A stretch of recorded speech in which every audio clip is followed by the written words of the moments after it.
Болса керек эмес. Мага сертификатын бергилечи кагаз. Сертификатты ham берелик бизге. Неге десек биз бир сертификатты 5 миллион сатып алабыз дейт. Силерге бере албайбыз. Сливочный май менен маргариндин ортосу 150 сом туурабы айырмасы. Сизге алып келип маргарин майды берип атат. Кана сертификат кана. Сиз эмненин нетин берип атканыңызды билбей эле мурдан алып берип атпайсыз. Жылуубу? Жылуу. Бересиздер, бекитип турабы? Эмнеге кыргыз тилине көңүл бурбайсыздар? Канча тонна алып келдиңиз? Ушул 4 тонна чыгабы? 8 кызматкер ай сайын 300 сомдон төлөйт деген кайсы? 300 сомдан азыр айда 600'dan коюшту өзүбүзгө. 600 сом берсе, ал ата эне 6 тыйынына чейин эсептеш керек. Кимиси каяка кетип атат, силер ата энелерге ачык кылып илип коюшуңар керек. Бөлүм башчыгы. Силерде? Так, биз Ноокат районундагы бала бакчага келдик. Канча бала бар? 60. Мен канча киши керек? Эки келгендер. Азыр эмне берип атасыздар? Шорбо. Кышка карата жумалык меню. Бул кайсы жумалга меню? Сизби заведующий? Айтпайм. Кайсы жумалга? Ушул вакытта азыр кайсынысын берип атасыздар? Азыр бешенди.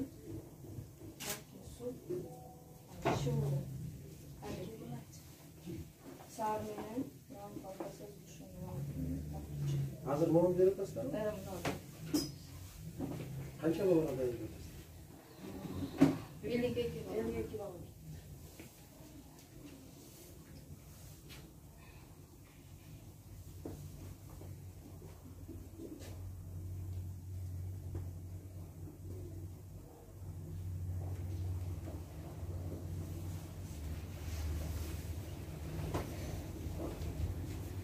Журнал передвижения продуктов кайсы?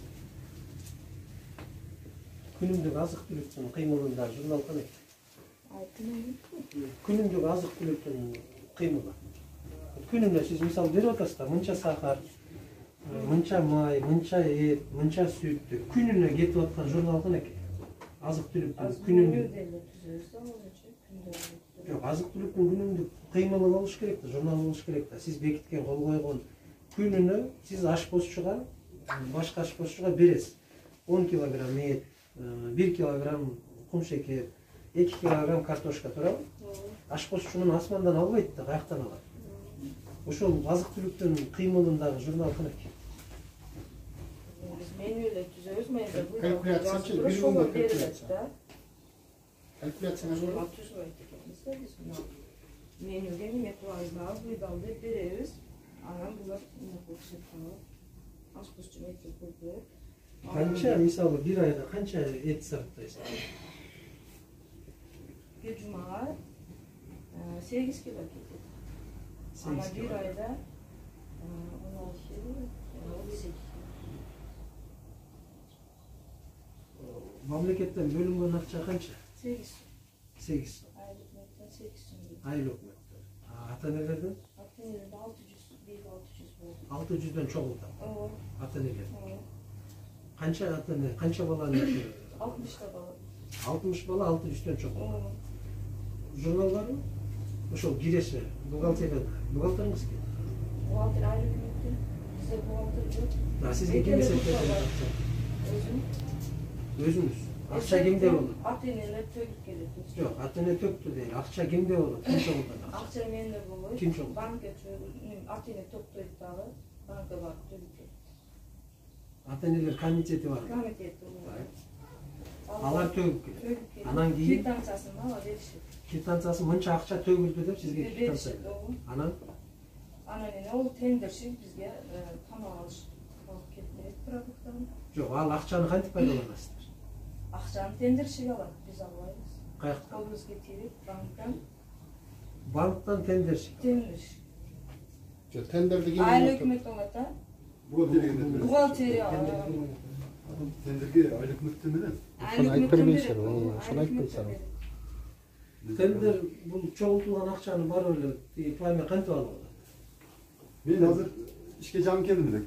Кичине аралап эме азыр жакшы эле десем, Мындай болот да. Ата-эне чогулткандан счетко түштү. Счетко төлөйт. Анан айлык бөт деген ошо 8 сомду дагы аккумулировать этип бир счет коет. Анан айлык бөт бухгалтери тендер ойнотот. Тендер ойноп Анан буларга продукт алып берет. продукттер Булардын алып келет биз. сан аз болгондуктан байланыштуу айлык өтөрөт. Туурабы? Туура айтып атамбы? 60 сомдон, 600 сомдон 60 ата-энеден акча чогултасың. Туурабы? Айлык өкмөттүн бухгалтериясы карайбы аны? эме счету төгүп беришет. Счетко төгүп берет. Анан чыгым кандай болот? Чыгымды ким карайт? Ошол акчаны чогултулган ата-энеден чогултулган акча каяка кетет? Баары эмеде эсептеп туруп ошого карап менен өткөрүп беришет да. Ким тендерге. Ким карайт деп атат. Ким дальше түшкөн акчаны ким? Көзөмөл. Акча түштү, ата-энелер чогултту, комитет акчаны банкка төгүп берди. Мына быйыл айда алалы, ноябрь айы. Канакей квитанция? Бериңизчи. Медсестрамыз кана? Медсестра азыр. Канакей медсестрамыз? Медсестра өзү бош эле. Жаштарлар эми өзү менин бар. Кана медсестранын бекиткен колу канакей? Ушул кетет, могул болот, бул тамакка могунча мынакей нан, 6 грамм нан берилет, кум шекер, 3 граммдан кум шекери берилет, тамакка 1 грамм туз салынат, 1 килограмм камыр салынат деген. Кол коюлган болуш керек да мисалда. Чупасыда кол коюлган болуш керек. Ашпозчу повар. Мына белдиңер бош, ашпозчуңар бош. Канакей эми ошо. Медсестранын эмеси канакей. Стайдайлар болуш керек, хаммасы кол коюлган. Kitapçası yan bağlı. Aygürdan'ı. Бул 11 ноябрга берилип атат, туурабы? Бул.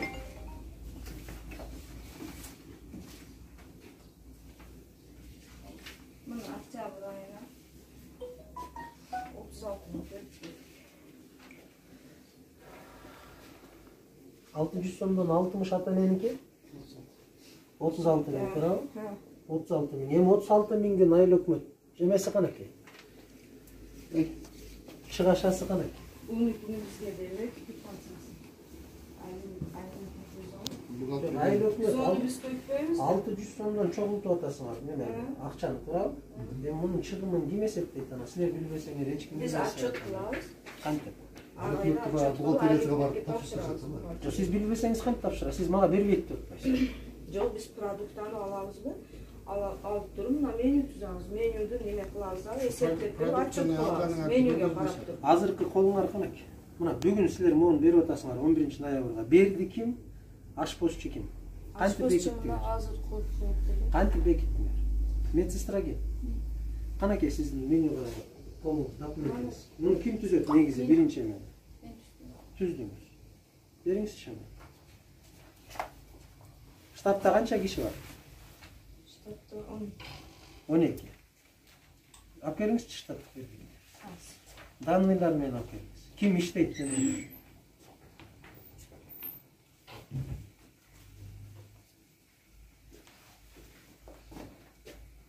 Бүгүнкү тамакка сиз түздүңүз менюну, туурабы? 52 балага. Качан түзөсүңөр меню? Эртең бала келгенден кийин баланын санын эсептеп. Бул түшкү, эртең мененки эмеңе завтрагыңарбы? Кантип бересиңер? Эртең менен завтракты кантип берип атасыңар? Баланын канча келгенин каяктан билесиң? Саат 9га чейин эсептеп. Ошондо жетишип калабы эртең мененки завтракты бергенге? Негизи бул кечинде түзүшүңөр керек. Силер бүгүнкү түшкү тамакты берип атканда эртеңки түшкү тамагыңар, эртең мененки тамагыңардын менюсу бүтүш керек да. Ар бир тарбиячыдан сурайсыңар да. Туурабы? Бүгүн канча бала келди, канча ооруп атат? Эртең канчасы келиши мүмкүн, канчасы ооруп калышы мүмкүн. Күнүн анализ болуш керек. Ар бир күнкүгө. Силер болсо муну эртең менен түзүп атсаңар, анан эртең мененки завтракты кантип бердиңер, кантип жетишти? Бул түзүп коюп турса, эмне үчүн ким канча продуктуну каяка берип атат, кантип берип атат, ким контроль кылат? Бөлүм башчы кылыш керек. Ашпозчу сизби? Ким ашпозчу? Чакырыңызчы ашпозчу. Маселенин баардыгы ушул жерден келип чыгып атпайбы? Муну жанагы ата-энелер чогулткан акчадан келип чыгып атпайбы? Ата-энелер эмне үчүн мамлекетке күнөө коюп чырылдап атышат? Биз акча берип атабыз. Биз акча беребиз бала үчүн. Бирок ошол акчанын чыгымды алышы эч жерде көзөмөл жок. Каалаганындай пайдаланып атат деп анан ошондон чырылдап атпайбы. Анан мынтип отурса, конечно, кийин чырылдайт да ата-эне. 600 сом берсе, ал ата-эне 6 тыйынына чейин эсептеш керек. Кимиси каяка кетип атат, силер ата-энелерге ачык кылып илип коюшуңар керек. Мына 36 000 сом чогулду быйылкы жылдын эсебинен, мына эмеге. Ноябрь айынын эсебинен 36 000 сом силерден келди. Айыл өкмөттөн 8 сомдон бөлүндү. Жалпы акча мынча болду деп туруп анан ата-энелерге ачык илип коюш керек. Ар бир ата-эне баласын алып келгенде көрүш керек. Мына 36 000 сом чогулуп турса, демек ошого кайсыл продуктуну менин балам бүгүн тамак ичип атат, эмнени жеп атат. Жашыруун информация, ушундай эле жашыруун маалыматты. Эмне үчүн илбейсиңер, эмне үчүн айтпайсыңар, эмне үчүн демейсиңер? Кана ата-энелер менен быйылкы жылдын эсебинен, ушу 2021-дин эсебинен канча жыйын өттүңөр, канча жолу отчет бердиңер ата-энелерге? Мына ушул чогулган 600 сомдон акча болчу. Протокол барбы? Bir жол, Протокол кандай? Алып келиңизчи протокол. 17.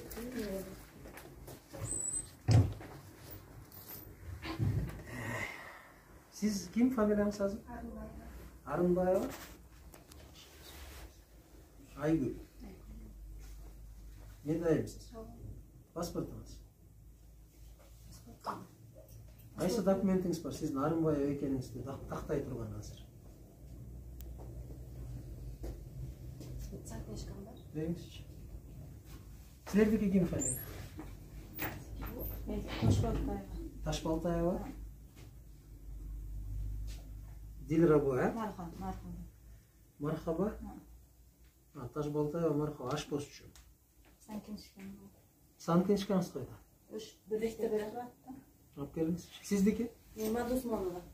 Мадусманова Дилфуза, А сиздики ашпозчу деп жүрөт го, сиз көмөкчүмүн деп атасыз. Жардамчы ашпозчу. Аткарган кызматы ашпозчу деп жүрөт. Дилфуза сиздики, туурабы? Жардамчы ашпозчу деп жазылат. Кантайда?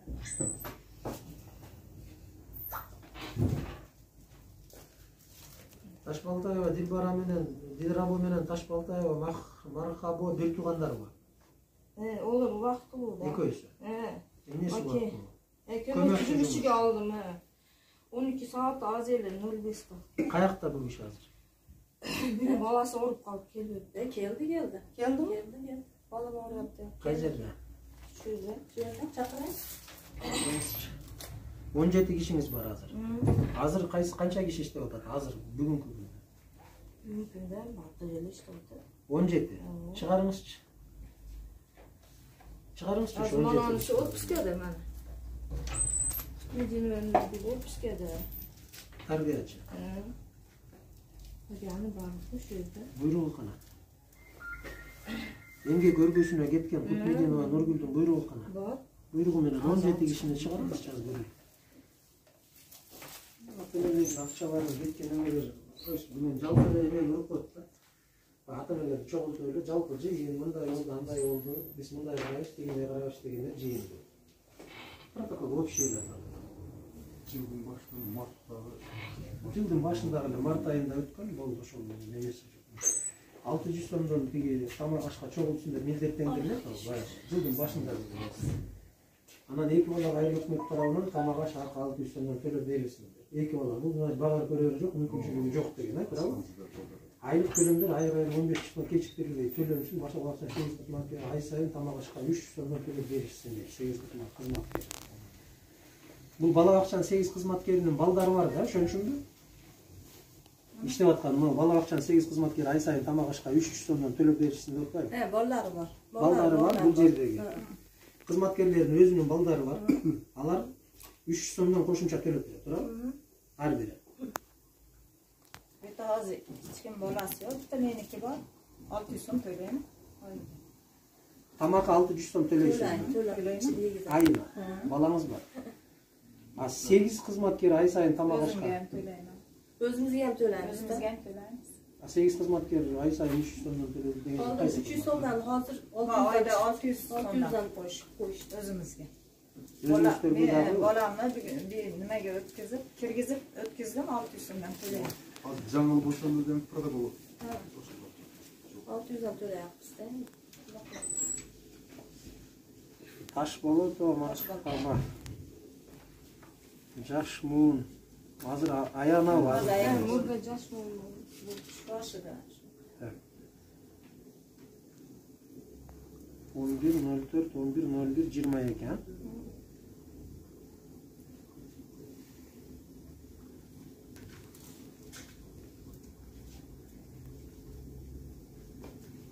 Молдосманова Диларуза. Ha, Dilfuza bu. Dilfuza.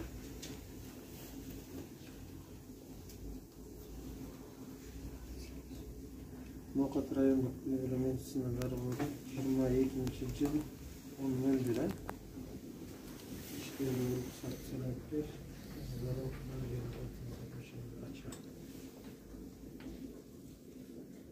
Kança somdan berip, onu bas berет sizlerge врачтар. Өзүңүз анализ тапшырсаң бекер. Негизи анализ тапшырбай барганда канча сомдон алышат өзү? Бермеген болсончу. Тапшырамыз да. Тешиптип коябыз бир жол 1 жылга. Август айында туттастар. Бул айлык төлөмдөрдү айтып атасың. Бала бакчанын 8 кызматкери ай сайын тамак ашка 300 сомдон төлөп беришсиң. Бул эмне болгон 8 кызматкер? Жок, эмне болгон 8 кызматкер? Баягы тендерmi? Kimler bunlar? 8 kısmak 8 kızmatkeri, 3 tarbiyacı, 2 aşpozcu, men, anam, neye? Oşunday. 2 jardamcı tarbiyacı, 8 tane. Keç şöyle oluruz da oşun. Жок, 300 сомдон төлөп беришсиң кызматкери ай сайын деп атпайсың. Ким төлөйт? Özleri төлөйбүз. Биз төлөбүз, бир өз барып төлөп келебиз.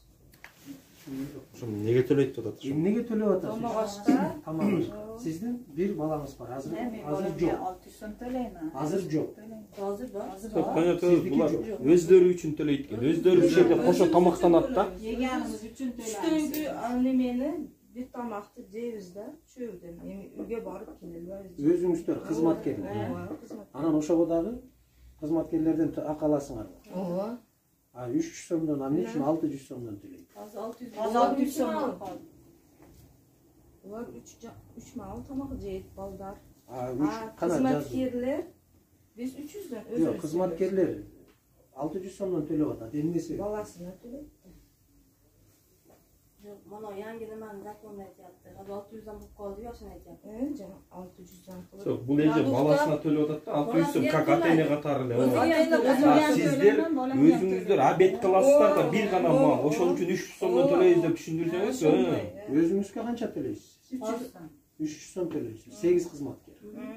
Эмне үчүн 8 кызматкерлер төлөйт дагы 17ден? Калган эмне кылат? Ичпейби? Олар да 4 сааттан да 05 ставкалар. Абетке чейин турбайт. 12'de ketişi. Ичпей кетип калат деп атасыз. Кана эми жана токтом гана ата-энелердин жыйыны канакен. Бул март айындагы токтом экен, мен түшүндүм мына 1 март 2021-жыл. Бу жерде милдеттендирип атасыздар. 600 сомдон айлык акы чегине тамак ашка төлөнсүн, чечилсин деп атасыз, туурабы?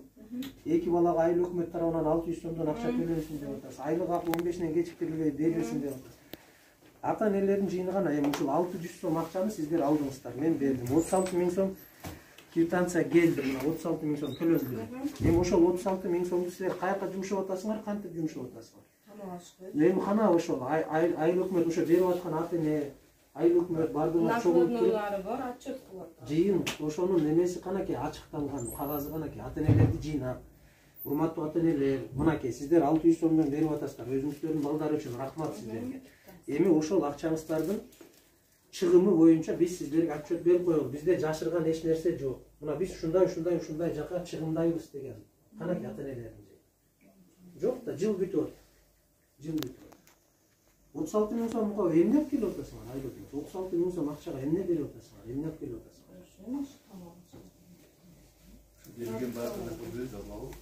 Канаке журнал кана? Ошол азык-түлүктүн күнүмдүк чыгымдалып аткан журналы канаке? Сиз канча берип атасыз? Сиз башчысыздар, туурабы? Бала бакчанын башчысыз. Ашпозчуну чакырасыз дагы сизде журнал болот. Күнүмдүк азык-түлүктүн кыймылы деген. Анан ошол жерде сиз жазасыз ар бир күндө. Ашпозчу мен сага бүгүн 8 килограмм эт бердим. Бул келди. 10 килограмм картошка бердим бир күндүк тамакка. Сиз берди дейсиз, бул алдым деп туруп кол коет дагы ошонун эсебинен анан тамак берет. Эми сиз ашпозчуга канча берип атасыз азыр?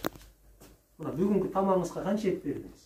Канча картошка бердиңиз, канча сахар бердиңиз? Жок да, кыймыл жок. Значит, сиз каалагандай берип атасыз, туура? Аны ким көзөмөлгө алат? Сиз өзүңүз эле билип атпайсызбы? Жок, немеге өлчөп беребиз баягы парабызды тартып. Өлчөп бергениңизди сиз оозуңуз менен айтып атасыз. Мен сиздин оозуңуздан чыккан сөзгө ишенбейм. Мен кагазга ишенем. Туурабы? Канча акча кетип атат, кандай болуп атат, бүт бардыгын ол жерде прозрачно жазып туруш керек. Мен бул жашыра турган нерсе эмес. Рас ата-энеден чогултуп аткандан кийин, айыл өкмөттөн алып аткандан кийин көрүнүп туруш керек. Ким алып келет тендерди? Продуктуну ким алып келет? Адахан деген тендерге отурган ишкерлер бар. Башка өлкөдөн алып кетип алып. Канча катышкан эмеге? Тендерге айыл өкмөтүнөн ошол тендерге канча компания катышкан? Кийинирээк келип алмады ишке. Билбей деген тендер өткөндө да Ким өткөрөт? Айыл өкмөттүн бухгалтери деген хам бий болот. эмеден кошот, бала бакча эмеден кошот. Жок, бала бакчадан кошкон үчүн атам. Сиз айыл өкмөт катары, айыл өкмөт башчысы катары бухгалтерия билет деген нерсе өтпөйт. Сиз башчы катары жоопкерсиз. Бухгалтерия сизге башчы.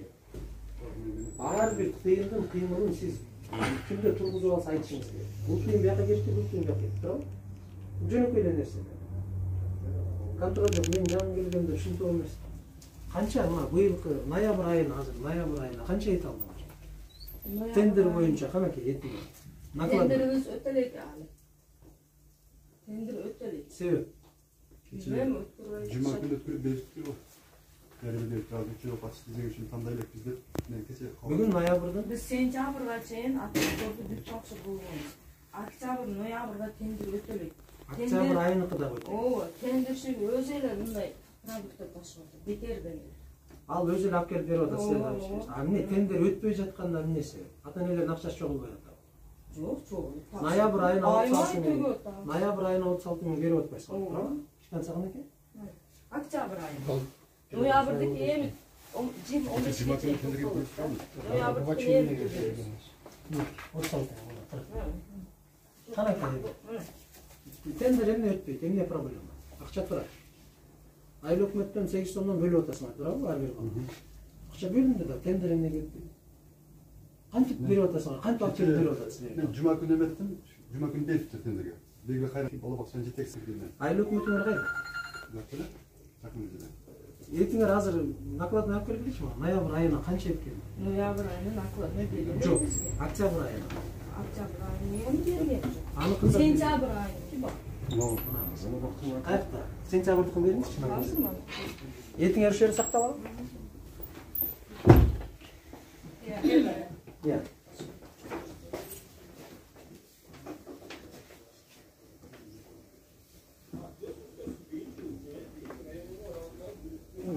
Suali, namali, okçeli adresa. Sana kadar yol güzel koyalım. Бул деген силердики. Бул азыр морозильник эмеспи, туурабы? Туурабы? Найти koysa müzlep dengire koyalım. Жа, эт менен могу продуктылар бир жерде сакталыш керек өзүнө. Şu nima turan xolos. Жок, кантип бир жерде сакталат? Сиз ашпозчусуз да. Анан кантип мына продукттар кантип ушул жерде бардыгы бирге турат? Ошондой көрсөтүлгөнбү? Маркировка кана. Ичинде продуктуга болгон маркировкаңыздар кана. Мына майыңыздар турат. Мунуңар этиңер бардыгы бир жерде, мына мунуңар турат. Муну качан кетти? Keçay.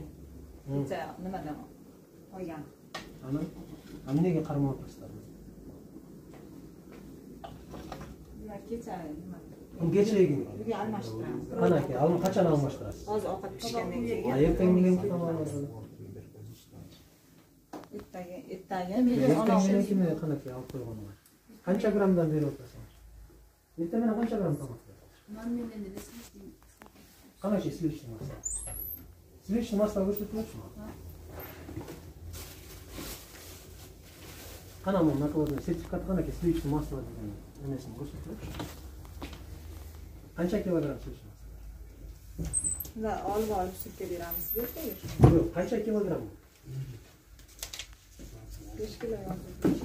Qancha protsent uni olasiz? Qancha protsent may olasiz? Стандартта канча процент болуш керек? Бала бакчага бериле турган майлуулук. 10 граммдан бери айтты да. Жок, граммын айткан жок, процент канча? Майлуулугун айтты. Бул кайсы процент деген? Канча процент могул майдын майлуулугу канча процент азыр? 11% болсо. Канаки. Болсо керек эмес. Мага сертификатын бергилечи кагаз. Сертификатты ham берелик бизге. Неге десек биз бир сертификатты 5 миңден сатып алабыз дейт. Силерге бере албайбыз дейт. Тендерщик. Азыр баш эле карашасыңар го, бул не деген айлык? Мына накладной сентябрь. Мунун ичи эмне? Мунун ичи бул жана колхоз менен базары болот. Этиңер бир, майыңар бир, сүтүңөр бир, жумурткаңар бир, баарды маркировка канаки холодильник ичинде. Ар бир сакталуу боюнча маркировка бар да, туурабы? Кана маркировка? Вай номер кырап түшүп калат да. Жармастырсың калат. Ама эти муздап катып калат. Жогору алып коюлат. Эт өзү муздакта туруш керек да. Силер күнүмдүктү күнүм чыгарып турушуңар керек да, туурабы? Эттин өзүнүн сакталышы ушунда муздак жерде туруш керек. Эми азыр силерге эт алып келиптир. Кана накладына эт канча эмес? Жок, унуки жок. Анан кантип тамак берип атасыңар? Октябрь айында жок болсо, ноябрь айында. Эми бербейт экен. Жок, эмне үчүн силер жазбайсыңар? Жазып атабыз. Бала бакчанын жетекчиси катары эмне үчүн айыл өкмөткө, акимге, областка жазбайсыңар? Мына бизде тендер өтө элек. Бирок мага продукты келип атат, ушинтип алып келип берип атат. Эмненин негизинде? Мен эмненин негизинде муну расход кылам. Эртең жооп берип калышым мүмкүн. Мен ошон үчүн алдын ала сиздерге эскертип коюп атам. Айыл өкмөтү, аким, губернаторлор, силер кыймылдагыла, эртең мага таяк башыма тийбесин, мен өзүмөн жоопкерчиликти алып коеюн. Канаке катыңыз. Тендер өтсө биз Тендер өткөндүгү жөнүндө кимге бөлмө бердиңиз? бизге айтамыз да, канча жол бар. Районо барбы? Бул кайсыл айда? Сентябрь айы. Сентябрь айы. Канча эт пайдаланасыз бир айга? Ошо 32. Акыл болот, бала санына карап да, келмегенине карап туруп, анан салабыз да, эмне карап. Жок, мен түшүндүм. Канча эт пайдаланасыз бир айдын ичинде? 32 кило. 32 килограмм. Bir günde siz 8 kilogram verimli otasınız. Yok, bir günde 8 emez. 1 kilo 680 gram.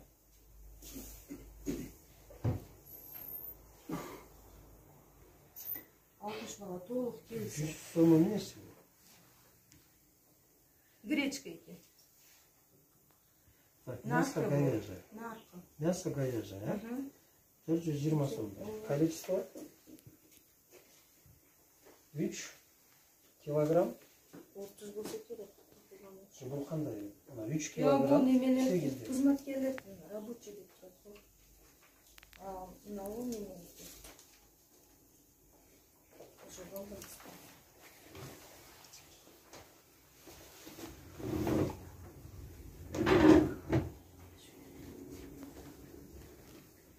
Қана келдіңіз?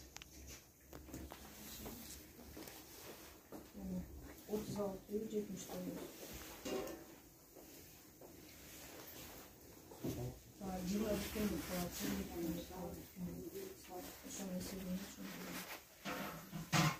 Altı 70 dolar. 16.550 lira. Bu etin alып келди sizge berdi sertifikatı qana? Sertifikatları aldım. Sizge etin alып келip berdi. Ölüne etkin aytpayım. Ölügele malды alып келip berdi. Ben ölgön maldın etin alып келip berdim. Sizge 420 сомдон жаздым. Siz kabul alып atасыз жетекчи катары. Oyununuz kabul анан ошол etти балдарга берип атпайсызбы? Кана сертификаты кана. Siz эмненин этин берип атканыңызды билбей эле будан алып берип атпайсызбы? Сиздин жоопкерчилигиңиз да. Бул балдарга бергенден кийин балдар отравление болуп калса, башка болсо жоопкерчилик бар сизде. Туурабы? Анан каякта жоопкерчилик? Сиз өзүңүз үчүн ишке так болушуңуз керек да. Мунун баардыгын токтоп, ар бирин коюп алып, анан айтышыңыз керек. Тендершке айтышыңыз керек. Мен этти кабыл албайм, кечирип коюң. Сертификатым жок болсо, тендер ойнотула элек болсо, башка болсо мен каяктан алам? Деп анан ошону айыл өкмөткө, акимге маселени коюшуңуз керек деп. Районуга коюшуңуз керек, укпай жатса, ушундай болуп атат мынакей менде де. Енді акчаны төлөп көргөнүңүздөн кийин балдарга төлөсөй дагы эле болбойт экен да. Ата-энелер тополон кылат экен. Анан сертификат алып кел десем, баарын Ата-энелер ошон үчүн тополон кылып атат. Каякта? Сиз майыңыздын канча экенин билбесеңиз, канча процент экенин билбесеңиз, бул сливочный майбы же маргарин майбы азыр каяктан билесиз? Мына майыңыз турат, 5 килограмм деп атат. Бelde 5 килограмм деле майы жок мына. Баарын эле билебиз да, туурабы? Эмненин майы бул? Мына иттин майыбы, койдун майыбы, эмненин майы? Сиз кантип муну азыр тастыктайсыз? Маргарин майды, мисалы, сливочный май менен маргариндин ортосу 150 сом, туурабы, айырмасы. Сизге алып келип маргарин майды берип атат. Сиз аны общий тендерден айыл өкмөттүн бухгалтери уруп атат мисалы. Ошол акчадан келди мына мынунчага деп. А сизге маргаринди алып келип берип атат. Бирок кагазда сливочный май. Ким жооп берет ортодогу акчага?